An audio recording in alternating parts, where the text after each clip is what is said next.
수업 시작하겠습니다. 자, 우리 지난 시간에 용해도에 대해서 배웠었죠. 용해도의 정의에 대해서만 간략하게 배워봤습니다. 용해도의 뜻이 무엇이었죠? 용해도 일정 온도에서 용해도는 온도에 따라 달라지기 때문에 일정 온도에서 무슨 100g? 용매 100g. 용매 100g에 최대로 녹는 용질의 그램수였죠.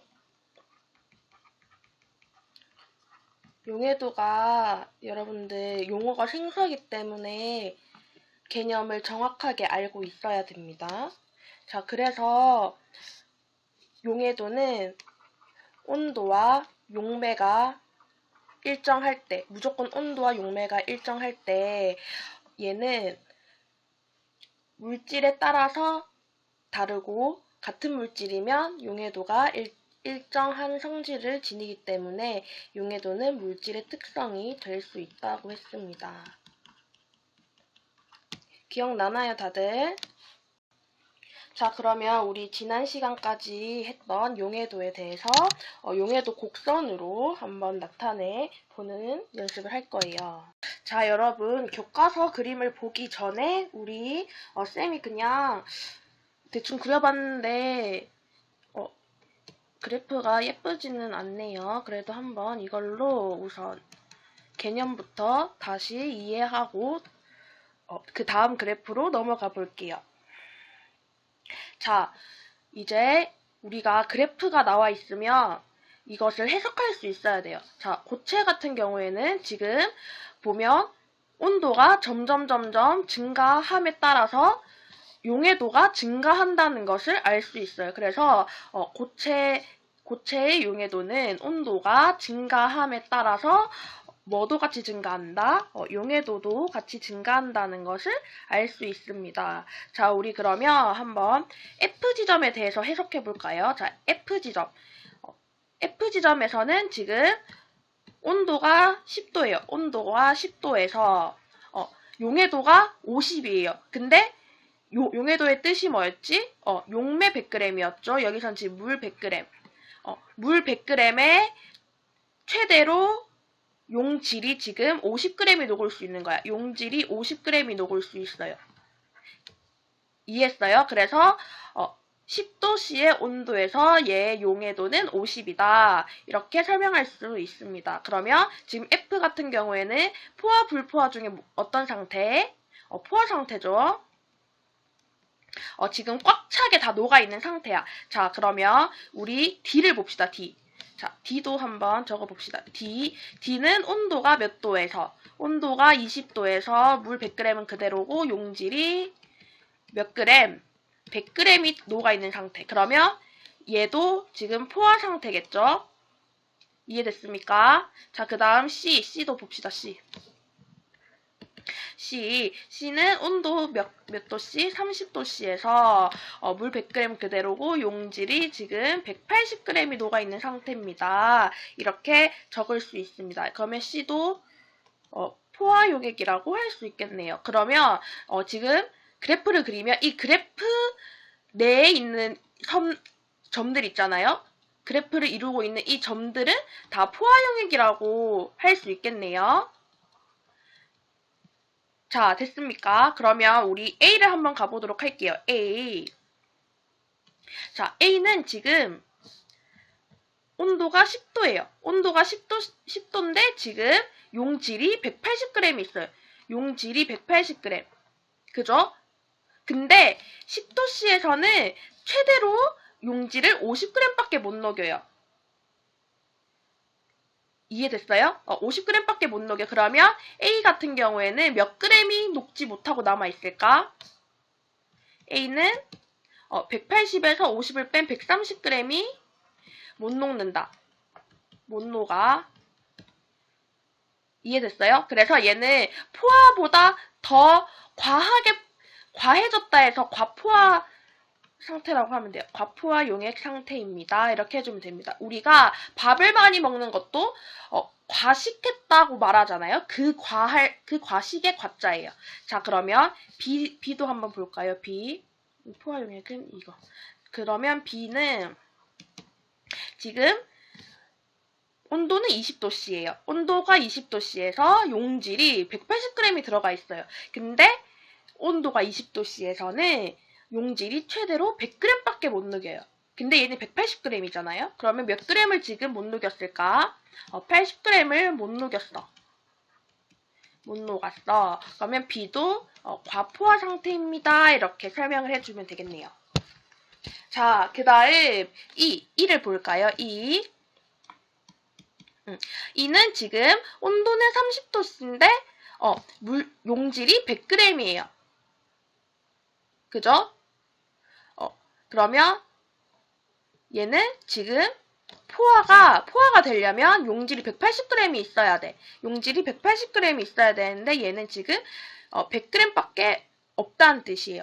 그러면 얘는 불포화 상태입니다. 이렇게 말할 수 있겠죠? 그러면 얘는 몇 g을 더 녹일 수 있지? 얘는 80g을 더 녹일 수 있습니다. 이렇게 말할 수 있겠죠? 더 녹일 수 있습니다. 하면 되겠습니다. 이거 이해됐어요?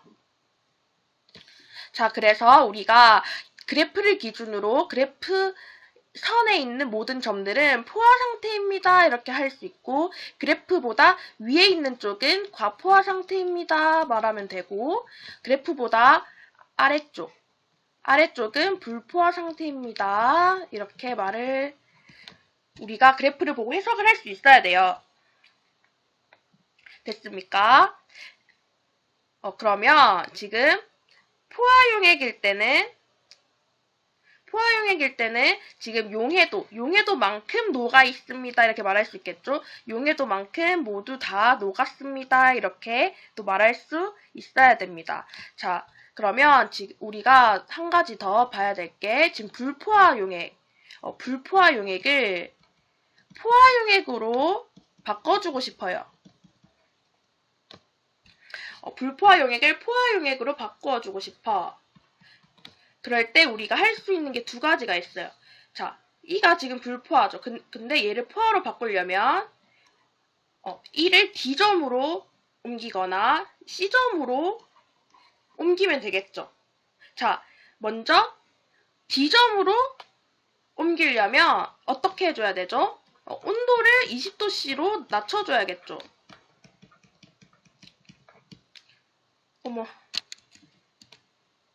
온도를 20도씨로 낮추어줘야겠죠? 그러면 두 번째는 지금 C지점으로 옮기려면 용질을 지금 여기는 100g인데 180g으로 80g을 더 넣어주면 됩니다. 80g을 더 넣어서 녹여주면 포화용액이 될 겁니다. 자, 이까지도 이해됐습니까? 자, 그 다음에 우리가 한 가지 더 알아야 돼요. 그게 뭐냐면 냉각을 시킬 거예요. 냉각. 자, 우리 지난 시간에 잠깐 했는데 포화용액을 냉각을 시키면 어떤 현상이 생긴다고 했죠? 석출이 돼요. 석출. 자, 우리 D지점을 한번 다시 볼까요? 지금 D지점에서는 온도가 20도씨일 때 용질이 100g이 녹아있다는 뜻이에요. 그죠? 근데 얘를 지금 온도를 10도씨로 낮춰줄 거야. 지금 10도씨로 왔어요. 10도씨로 왔으면 지금 이 상태에서는 용질을 50g밖에 못 녹이죠. 10도씨에서는 용질을 50g밖에 못 녹입니다. 근데 지금 우리는 100g이 있잖아요. 그러면 이만큼이 고체로 석출이 되겠죠. 녹이지 못하고. 그래서 지금 D지점을 우리가 10도씨로 냉각을 시켰어요. 그러면 우리가 몇 g이 석출이 된다? 100에서 50을 뺀 50g이 석출이 됩니다. 이렇게 말을 할 수 있겠죠? 대부분의 고체 물질은 온도가 높아질수록 용해도가 증가한다고 했죠. 그것을 물질마다 비교를 할 수 있겠죠. 그리고 두 번째는 용액을 냉각시킬 때 석출되는 용질의 양을 알 수 있습니다. 이 그래프를 통해서 석출되는 용질의 양. 지금 60도에 있을 때 있는 질산칼륨을 만약에 40도씨로 석출을 시킵니다.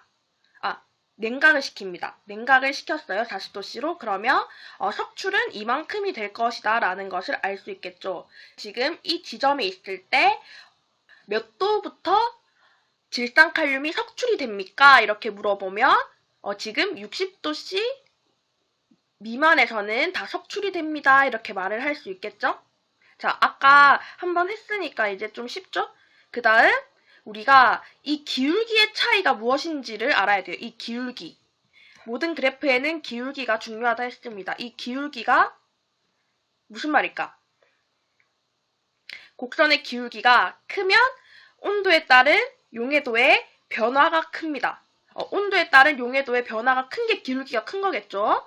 자, 그러면 이 기울기가 크다라는 말은 또 어떻게 해석을 할 수 있을까? 기울기가 커. 지금 여기도 60도. 여기 지금 질산 나트륨도 60도에서 40도씨로 냉각을 한번 시켜볼게요. 그러면 질산 나트륨 같은 경우에는 이만큼이 석출되겠죠. 질산 칼륨은 이만큼이 석출되고. 그러면 기울기가 지금 질산 칼륨이 훨씬 크잖아요. 그러면 기울기가 크다는 것은 석출량이 그만큼 많다라는 것을 알 수 있습니다. 이까지도 이해됐어요? 자, 그러면 온도에 따른 용해도 변화가 가장 큰 물질. 온도에 따른 용해도 변화가 무엇을 말하는 거다? 그래프의 기울기. 가장 큰 물질과 가장 작은 물질. 가장 큰 거는 그래프가 가장 가파른 질산칼륨. 가장 작은 것은 염화나트륨. 이렇게 말을 할 수 있겠죠? 자, 다음. 자, 우리 조금 전까지 했던 거는 고체였어요, 고체. 질산칼륨, 염화나트륨 이런 거 다 고체죠, 고체. 자, 우리가 얘네는 무엇에 따라서 용해도가 달라진다 했죠?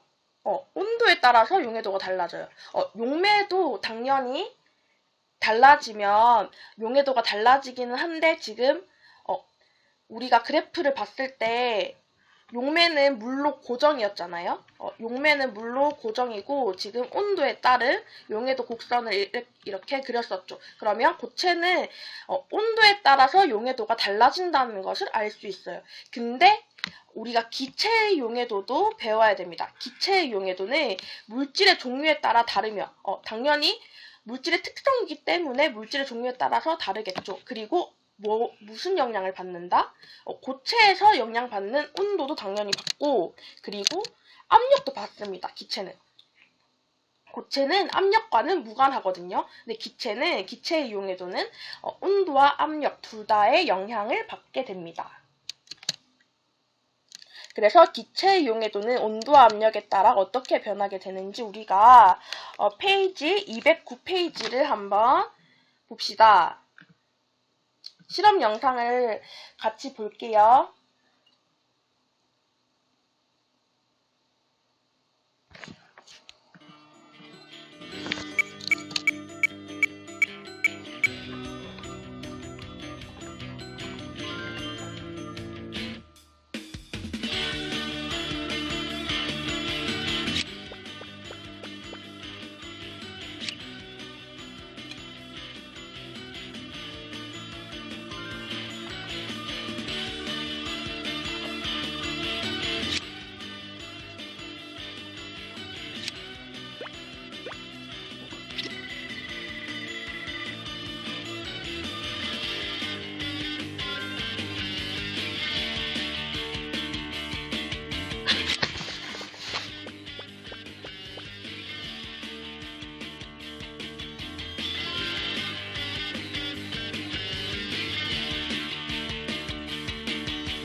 페이지 209쪽 해보기를 한번 같이 알아봅시다. 자, 첫 번째로 탄산음료가 든 시험관 2개를 뜨거운 물, 얼음물에 담긴 비커에 넣었어. 뜨거운 물, 얼음물에 담긴 비커에 각각 넣고 각 시험관에서 기포가 발생하는 정도를 관찰을 합니다. 지금 탄산음료를 둘 다 넣었어요. 똑같이 탄산음료를 넣었는데 지금 다른 거는 이 물이 뜨겁냐, 차갑냐는 거예요.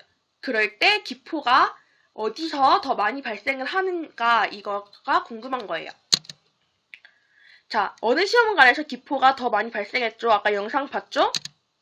뜨거운 물에 담긴 비커에 넣은 시험관에서 기포가 더 많이 발생을 했습니다. 자, 탄산음료에서 기포가 발생한다는 게 무슨 뜻일까요? 우리 예전에 한번 했을 텐데 탄산이 뭐였죠? 탄산은 이산화탄소가 물에 녹으면 탄산이 된다고 했어요. 이거 기억나요? 기억나죠? 그럼 이산화탄소는 뭐였죠? 기체였죠, 기체. 기체가 지금 물에 녹은 상태인 거예요. 근데 기포가 생겼다는 것은 기체가 이산화탄소가 더 이상 물에 녹지 못하고 뿔뿔뿔뿔뿔 나왔다는 거예요. 기포 상태로. 자, 그러면 기체가 물에 녹지 못하고 기포로 나왔다는 거면 용해도가 감소했다는 거겠죠.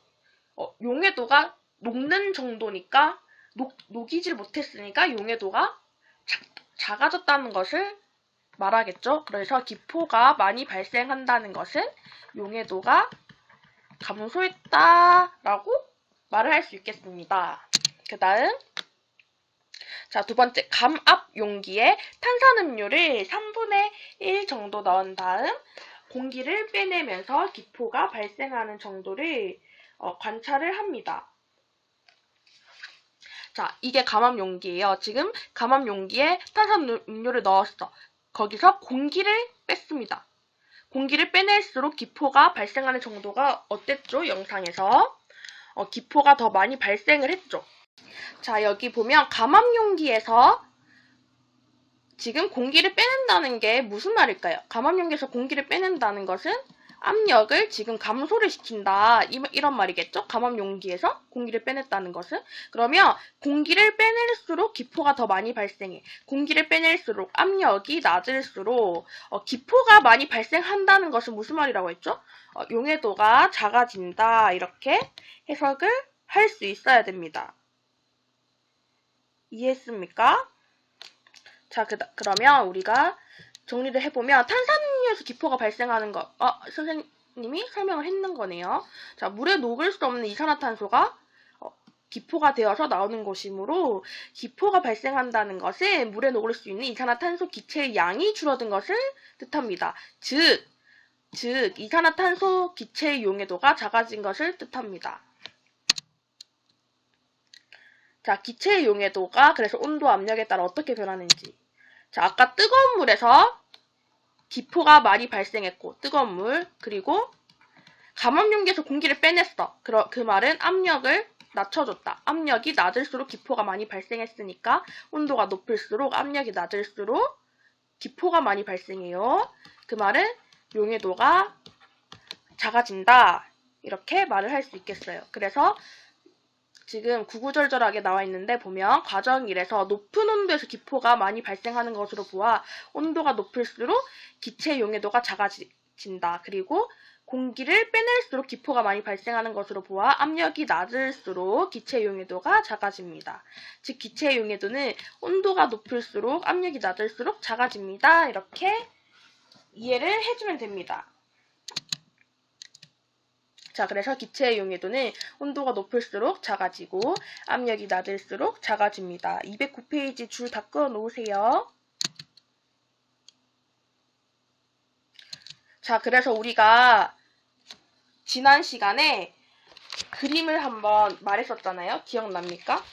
206페이지 우리 그림 보면서 더운 여름에 물고기가 왜 수면 위로 올라와서 뻐끔거릴까라는 것을 말했던 거 기억나나요? 그럼 이제 이거에 대해서 여러분들이 답을 찾을 수 있어야 됩니다. 자, 더운 여름에는 물이 덥겠죠. 물이 더워. 그러면 물의 온도가 높아졌어. 물의 온도가 높아졌어. 그러면 물 속에 있는 기체들이 물에 못 녹겠죠. 그러면 물 속에 있는 기체의 양이 줄어들겠죠. 그러면 그 기체 속에는 산소도 있으니까 산소의 양이 줄어들 겁니다. 그러면 물고기가 호흡하기가 어려워져요. 호흡을 잘 못하게 돼요. 그래서 수면 위로 올라와서 입을 뻐끔거리면서 호흡을 하는 거예요. 이것을 여러분들이 이번 시간에 배운 용해도를 바탕으로 설명을 할 수 있으면 됩니다. 자, 그러면 우리 몇 페이지냐? 209페이지 스스로 확인하기 문제 같이 풀어볼게요.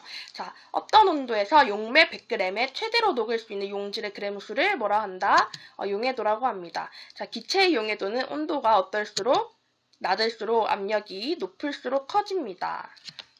그리고 그 다음 냉장고에 있던 탄산음료의 마개를 천천히 열면 기포가 적게 발생하지만 빠르게 열면 기포가 많이 발생합니다. 그 까닭을 설명해 봅시다. 자, 당연히 용해도를 바탕으로 설명을 해야겠죠. 자, 탄산음료 병 안은 바깥보다 압력이 높은 상태겠죠. 뚜껑이 닫혀 있으니까. 그래서 병의 마개를 천천히 열면 압력이 서서히 낮아져서 물에 녹아있던 이산화탄소 기체가 조금씩 빠져나와 기포가 적게 발생해요. 근데 마개를 빠르게 열면 압력이 확 낮아져서 이산화탄소 기체가 빠르게 빠져나와 기포가 많이 발생하게 되는 것입니다. 자, 그럼 우리 이제 집에서 사이다나 콜라 먹을 때 왜 기포가 발생하는지에 대해서 여러분 가족들한테도 설명을 할 수 있겠죠? 자, 그러면 용해도에 대해서 한번 여러분들이 스스로 다시 한번 복습을 해보도록 하세요. 너무 이제 생소한 내용이잖아요? 그래서 꼭 복습이 필요합니다. 자, 우리 오늘도 모두 수고하셨습니다.